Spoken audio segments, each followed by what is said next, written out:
The Nutty Putty Cave disaster. Slid back into that original position with his head down at a 60 or 70 degree angle, so a very uncomfortable spot, and rescuers very worried tonight. Nutty Putty Cave, located in Utah, was a popular spot for spelunkers due to its challenging and narrow passageways. Discovered in 1960, the cave quickly gained a reputation for its tight twists and turns, attracting both amateur and professional cavers. However, the cave's popularity also led to several rescue operations over the years, as many explorers found themselves stuck in its narrow confines. The sun came and went Wednesday, and the Utah County Search and Rescue Team still surrounded the mouth of Nutty Putty Cave. Inside. On November 24, 2009, John Edward Jones, a 26-year-old medical student, decided to explore Nutty Putty Cave with his brother and friends.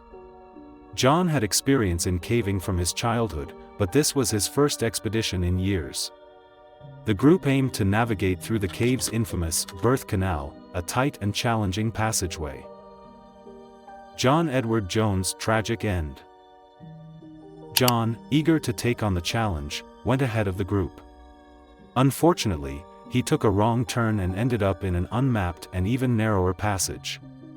Believing he was still on the right path, he continued forward, only to find himself stuck in a vertical fissure measuring just 10 by 18 inches.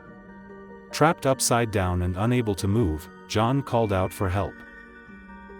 Rescue teams arrived and worked tirelessly for over 27 hours to free John. Stuck in that position for going on 23 hours now makes it very difficult for him. Only a single rescuer can get in the space called Bob's Push, an area only 18 inches wide and maybe 10 inches high. Despite their best efforts, the narrow and awkward position made it nearly impossible to extract him.